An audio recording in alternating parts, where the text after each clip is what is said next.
के 6 बजे बहुत फार लोकेशन से एक ऑर्डर आ गया था, मैंने बना के राइडर को हैंड ओवर कर दिया। अब ये सुबह के दिन की शुरुआत में चाय पीनी शुरू हुई और यहाँ पे मुझे अनियन पराठा का भी ऑर्डर आ गया था। जब मैं नाश्ता करी थी तभी तो मैंने बना के ये भी राइडर को दे दिया। और फिर मुझे चटनी और रवा इडली का ऑर्डर आया।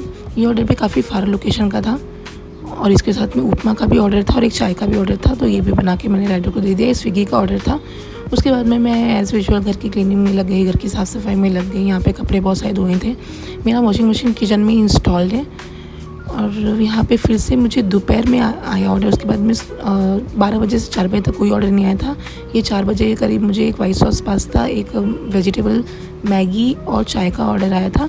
ये मेरे रिपीट कस्टमर का ऑर्डर था और ये तो नियर बाय का ही ऑर्डर था ज़ोमैटो का, तो ये भी मैं बनाने में लग गई।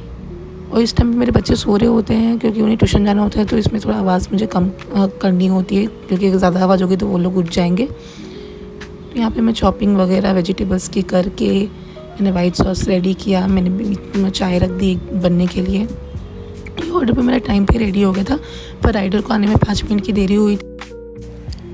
आज मेरी आवाज़ थोड़ी बैठी हुई से, थोड़ी तबीयत भी ठीक नहीं है, इसके लिए आपको वीडियो में मेरी आवाज़ थोड़ी सी क्रश आ रही होगी। और यहाँ पे फिर जब मैंने वाइट सॉस और मैगी नूडल्स और चाय बना लिया तभी बच्चों को ट्यूशन जाने का भी टाइम हो गया था, तो इसलिए मैं राइडर का वेट करने लगी कि वो जल्दी से आके लेके जाए। हालांकि ये मेरे रिपीट कस्टमर का ऑर्डर था, इसलिए मुझे लगा ही था कि वो कैंसिल तो नहीं करेंगे लेट होने पर भी, क्योंकि राइडर 5 मिनट के भी ऊपर टाइम होते जा रहा था पर वो आया नहीं था। तो ये मैं घर में फ्रेश मलाई यूज़ करती हूँ वाइट सॉस पास्ता में भी ऊपर से डालने के लिए। और जो भी चीज़ें होती है घर की एकदम होती है, बिल्कुल भी बाहर का या फिर अनहाइजीनिक चीज़ें मैं बिल्कुल यूज़ नहीं करती हूँ, क्योंकि मैं वेजिटेरियन हूँ। इसके लिए एकदम सादा सात्विक खाना ही बनाना पसंद करती हूँ। सात्विक खाना और जैन खाना इनके भी मेरे पास ऑर्डर आते रहते हैं हमेशा। और ये भी पूरा रेडी हो गया। मैंने चाय को अच्छे से पैक किया, क्योंकि हमेशा चाय कितनी भी पैक करो क्योंकि वो गर्म होती है, इसलिए लीक होने का टेंशन होता ही है। अगर आप कोल्ड बेवरेजेस में पैक कर रहे हो तो फिर वो बिल्कुल भी प्रॉब्लम नहीं होती है कि वो लीक हो जाएगा, लेकिन चाय हालांकि गर्म होती है इसलिए भी काफ़ी गिरने का इसको डर रहता है। आप लोगों को मेरे वीडियोस कैसे लगते हैं ये मुझे कमेंट में ज़रूर बताना। अगर कोई भी रेसिपी आपको चाहिए हो तो आप मुझे कमेंट में पूछ सकते हैं, मैं अपलोड ज़रूर करूँगी।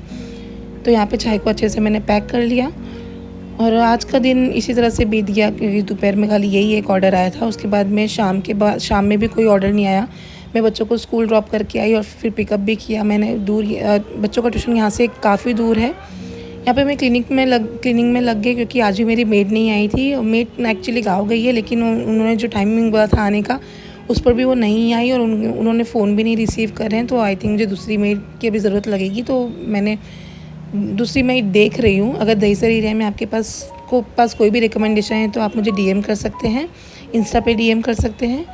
यहाँ पे मुझे 9 बजे के करीब सिर्फ एक पनीर के पराठे का ऑर्डर आया था। मैंने सारी क्लीनिंग कर ली थी, उस क्लीनिंग करके मेरा होने ही वाला था और मुझे पनीर पराठे का ऑर्डर आ गया।